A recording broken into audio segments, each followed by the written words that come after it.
Bonjour à tous, voici la vidéo qui accompagne la correction de l'exercice 2 de l'activité. Donc dans cet exercice, on faisait le suivi cinétique ici d'une réaction de saponification. En gros, on crée un savon en partant d'un ester. Alors justement, la première question, c'était d'entourer sur la molécule le groupe fonctionnel. Alors groupe fonctionnel ici, c'est l'enchaînement carbonyle et oxygène qui va former le groupe ester. Je ne demandais pas le nom, mais il fallait bien entourer le groupe. Alors faites attention. Certains nombres d'entre vous n'ont entouré que le carbonyle ici. Il faut bien penser à prendre, alors si vous n'avez pas pris le carbone ici, c'est pas très grave, mais prendre au moins le carbone lié aux deux oxygènes.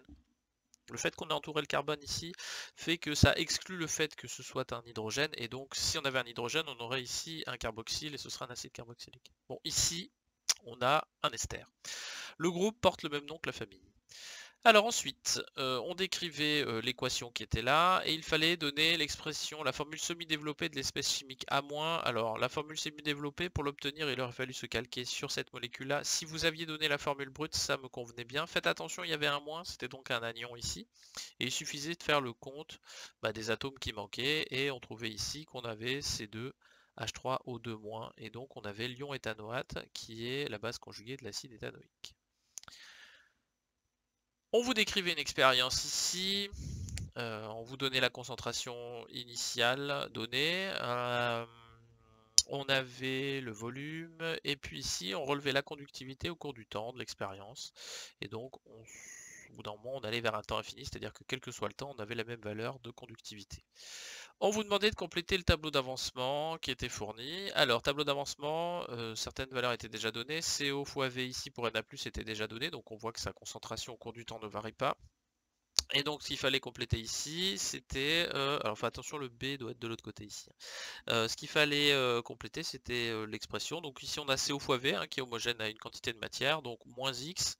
Ici, moins X ici, parce qu'H- est un réactif. Ici, c'est ce qui va apparaître, plus ce qu'on avait au départ, donc il n'y avait rien, donc c'est uniquement ce qui apparaît avec X, et on reprend ces mêmes lignes là en complétant par, en changeant X par X max. On pouvait ici éventuellement mettre 0 parce qu'on sait que on était dans les proportions stoichiométriques, donc on a les deux réactifs qui disparaissent, bon, sachant que Na+ n'intervenait pas, lui, sa concentration reste C0 fois V. On verra pourquoi ça a une importance. Pourquoi est-ce qu'il a été mis ici? Pourquoi on vous a indiqué qu'il était présent dans les réactifs et les produits. Question numéro 3. Numéro 4, pardon, 4. Quelles sont les espèces chimiques responsables du caractère conducteur de la solution? Donc ce qui est responsable du caractère conducteur de la solution, ce sont les ions. Il faut lister tous les ions qui sont présents dans la solution. Donc on avait les ions sodium ici, on avait l'ion hydroxyle ici, et on avait A-, c'est-à-dire qu'il y a l'ion éthanoate. Mais en tout cas, il suffisait que vous me donniez A- ici. Donc, une fois que c'est dit, on va pouvoir définir la conductivité. C'était la question suivante. Donner l'expression de la conductivité à un instant donné t en fonction des conductivités molaires ioniques des ions et des concentrations des trois ions. Bon, en gros, vous aviez dans la question 4.2 la réponse à la question 4.1. Alors ici, vous savez que la conductivité, c'est le produit d'une conductivité molaire ionique d'un ion par la concentration de ce même ion, et on fait la somme de ce produit à chaque fois pour chacun des ions présents. On se retrouve donc avec l'expression qui est ici. Faites attention à ne pas oublier le A-. Généralement, des fois vous ne faites pas attention, vous regardez les ions qui sont présents dans les réactifs, vous n'allez pas trop voir dans les produits. Donc Na+ est dans les réactifs et les produits, donc sa concentration ne varie pas, on va le laisser là, et puis on va avoir H- et A-. Alors, pourquoi la conductivité de la solution diminue-t-elle? Alors maintenant, on va aller regarder ce qui se passe dans le tableau d'avancement. Si je regarde dans le tableau d'avancement, la concentration en Na+ ne change pas. Donc cette partie-là de l'expression ne change pas. H- est un réactif, donc sa concentration va diminuer. Et puis A- est un produit, donc sa concentration va augmenter au cours du temps. Donc on a un entre guillemets combat entre la disparition des ions H- qui va faire diminuer la conductivité, et puis l'apparition des ions A- qui fait augmenter la conductivité. Maintenant, ce qu'il faut faire, ce qu'il faut savoir, c'est quand on perd un H-, on gagne un A-, donc il faut savoir quel est parmi ces deux ions celui qui conduit mieux le courant. Et dans les données, on avait la conductivité molaire ionique qui était donnée, donc il fallait comparer celle de H- avec celle de A-. On constate que H- ici il est en 10-2, donc on est à ici On est à 20 par rapport à un 10-3, pardon, j'ai un petit peu bugué. Donc on a 4,1 et 20. Donc la conductivité d'H- est plus grande que A-. Ce qui veut dire ici, quand H- disparaît, la conductivité va plus diminuer que A- ne va arriver à la faire augmenter. Donc au bilan final, vous avez le même nombre de charges qui restent dans la solution, mais la conductivité va diminuer car H- conduit plus le courant que A-. Alors, question suivante. Les deux questions suivantes étaient un petit peu d'obtention de formules, de permettre d'obtenir une expression de l'avancement final pour pouvoir obtenir la courbe en dernier lieu. Donc ici, on vous demandait de montrer cette expression-là. Alors, ça peut paraître un peu bizarre cette expression-là, mais si on reprend un peu ce qui est dedans, on se rend compte qu'on a une concentration, c'est 0, et puis on retrouve l'avancement. Donc en fait, ce qu'il faut faire, l'avancement divisé par un volume, hein, donc c'est bien homogène à une concentration, ce qu'on va faire, l'avancement, où est-ce qu'il est? C'est qu'il est dans le tableau. Donc on va aller voir notre tableau, et puis en fait, on va reprendre cette expression-là en prenant la ligne T et en remplaçant ce qu'on peut remplacer par ce qui est écrit dans le tableau. Donc ici, Na+, je prends mon tableau, la quantité de matière, c'est C0 fois V. Donc j'ai C0 fois V, si je veux une concentration, je divise par V. Donc je me retrouve ici, C0 fois V sur V, c'est la concentration en Na+. La concentration en H-, ici dans cette ligne, on a C0 fois V moins X. Donc là, on va avoir C0 fois V moins X, donc je remplace H- ici. Et pour avoir une concentration, il faut que je divise par le volume.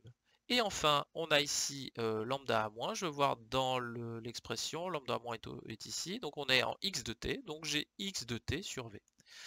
Une fois que je fais ça, je développe mon expression, je simplifie, par exemple ici les volumes vont s'annuler, donc si je développe mon expression, j'ai lambda fois C0, ensuite pareil, les V vont s'annuler ici, donc j'ai lambda H- fois C0, moins par contre x sur V, on ne peut pas simplifier par le volume, donc on a lambda H- fois x sur V, plus ici, je vais juste enlever les parenthèses, hein, lambda A- fois x sur V. Je factorise par x sur V qu'on trouve ici, et je factorise par C0. Et donc vous vous rendez compte que ici on a C0 qui est présent ici et là, donc en gros on va avoir dans la parenthèse la somme des deux conductivités molaires ioniques ici. Et là vous avez x sur V deux fois, donc je factorise, et devant on a moins H- et A-, donc je me retrouve dans ma fraction avec une soustraction. Lambda A- moins lambda H-. Donc voilà pour l'expression qui était demandée. Alors effectivement, quand on parle de l'expression, ça peut paraître un peu bizarre, mais ce qu'il faut saisir ici, c'est que vous avez l'avancement. Donc en gros, à un moment donné, il va falloir se servir des données que vous avez dans le tableau d'avancement. D'accord ? Enfin, on avait cette expression-là qu'il va falloir que l'on exprime à t égale à 0 et à t égale à l'infini. Donc on va avoir des expressions de conductivité. Alors, à l'instant t égale à 0, si la réaction n'a pas commencé, je n'ai pas de produit. L'avancement, il vaut 0. Donc cette valeur d'avancement vaut 0. Donc l'expression qui est là devant cette parenthèse vaut 0. Il ne me reste donc que C0 fois lambda Na+, plus lambda H-. D'accord ? La réaction n'ayant pas commencé, l'avancement est nul. Bon, ça c'était assez simple. Donc la conductivité à l'instant 0, c'est la conductivité des réactifs qu'on a au début, qui sont des ions. Les réactifs qui étaient des ions, c'est Na+, et H-. Maintenant, on va aller voir à t égale à l'infini. Alors t égale à l'infini, on a atteint l'avancement maximal qui vaut C0 fois V. Alors je vais remplacer dans mon expression l'avancement par C0 fois V, ici. Si je fais ça, je peux simplifier par les volumes, et donc là je me retrouve avec deux expressions avec C0 comme facteur devant ici. Donc si je développe un peu, si je regarde, dans mes expressions, j'ai C0 avec Na+, là j'ai C0 avec lambda A-, mais là j'ai C0 qui va être avec un signe plus lambda H-, et là avec un signe moins. Donc on voit bien que ces deux expressions-là vont se simplifier. Il ne me reste donc que C0 fois lambda Na+, que multiplie le lambda A-. Donc là, ce qu'on voulait vous faire faire dans cette question 4-5, c'était reprendre une expression générale et essayer de l'exprimer à des temps particuliers, à savoir t égale à 0 et t égale à l'infini. Bon, ça peut se faire, mais j'avoue que c'est assez calculatoire, c'est pas mal de formules, il faut arriver à simplifier, à aller chercher les informations dans le tableau d'avancement. Bon, une fois qu'on avait fait ça, on pouvait obtenir cette expression-là qui n'était pas à démontrer, ici, je l'avais mis. Et puis on va poser des questions un petit peu plus classiques sur la courbe qu'on obtient ici. Cette courbe-là, en fait, de x en fonction du temps, je peux l'obtenir grâce à ces différentes valeurs qui sont là. J'obtiens ma courbe. Les questions, assez simples, donner l'expression de la vitesse volumique de réaction en précisant les unités. Donc ici, on a la vitesse, c'est 1 sur V fois dx sur dt. Donc vous aviez pu remplacer par une concentration d'un réactif ici, éventuellement, pour avoir une vitesse de disparition, ou d'un produit pour avoir une vitesse d'apparition. Donc V c'est le volume réactionnel, X c'est l'avancement, T c'est en secondes et la vitesse volumique elle est en mol par litre par seconde. Ensuite, expliquer la méthode permettant d'évaluer graphiquement cette vitesse à un instant donné. Ça, on l'avait déjà expliqué. Il faut le faire sur la courbe qui est ici. Et en gros, on va venir tracer des tangentes. Si je trace une tangente ici, bah, je vais avoir une droite qui est inclinée comme ça. Puis si je trace la tangente un petit peu plus loin ici, je vais avoir une droite toujours, mais qui est moins inclinée que la première. Là, vous avez une droite qui est plus inclinée. Là, moins inclinée. Et puis là, de moins en moins inclinée. Et en fait, la valeur de la vitesse de réaction est directement liée au coefficient directeur de cette droite. Donc plus le coefficient directeur des tangentes va diminuer, plus la vitesse diminue. C'est ce qu'on écrit ici. À l'instant t donné, il suffit de tracer la tangente à la courbe x de t en fonction du temps. Le coefficient directeur de cette courbe correspond à x de t. La vitesse est proportionnelle à ce coefficient directeur. Faites attention, je suis en train de faire deux questions en même temps. Donc permettre d'obtenir la vitesse, c'est juste le coefficient directeur. Et ensuite de déterminer son évolution au cours du temps, c'est ce que je disais tout à l'heure. Donc, d'après la courbe, on trace différentes tangentes, on a des coefficients directeurs qui diminuent, c'est-à-dire les tangentes deviennent de plus en plus horizontales, donc le coefficient directeur est de plus en plus faible, ce qui veut dire que la vitesse diminue au cours du temps. Ce qui paraît assez logique. Alors pourquoi ça? Tout simplement parce qu'au début, il y a plein de réactifs, ils vont pouvoir se rencontrer, mais à force de transformer des réactifs en produits, vous avez de moins en moins de réactifs. Donc ils vont moins en moins de chances de se rencontrer, donc de moins en moins de chances de former de nouveau les produits. Donc la vitesse de votre réaction, elle est directement liée, la vitesse de disparition d'un réactif, elle est liée directement à la concentration de ce réactif.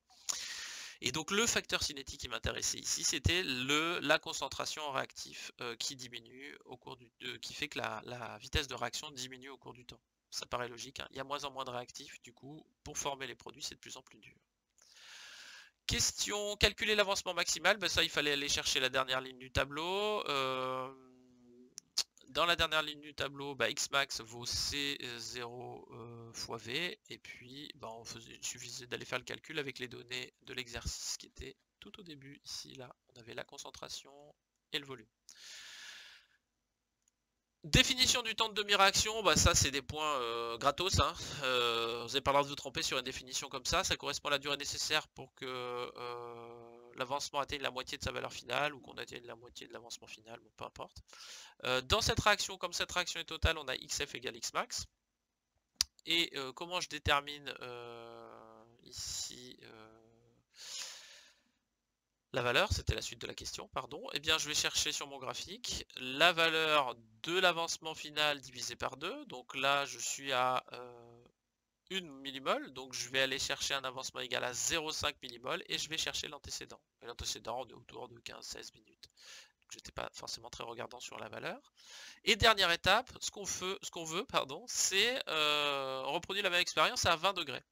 Il faut savoir qu'au départ, cette expérience, où est-ce que c'était écrit? Elle était réalisée à 30 degrés. Donc on va faire cette expérience avec une température plus faible. Vous savez que la température est un facteur cinétique, donc attention, la réaction atteindra moins vite son état final, elle l'atteindra quand même, mais elle atteindra moins vite. Donc la courbe qu'il fallait reproduire, c'était une courbe à peu près similaire à la première, qui évoluait comme ça, et qui était par contre en dessous de la première. Bon, ça c'est des choses dont on avait déjà parlé, je crois dans un exercice c'était, je sais plus, je crois qu'on avait une vitesse plus grande, donc on avait la courbe au-dessus, mais bon, vous devez être à même de déterminer que la courbe devait être en dessous. Bien, j'espère que cette vidéo vous a aidé, je vous dis à bientôt.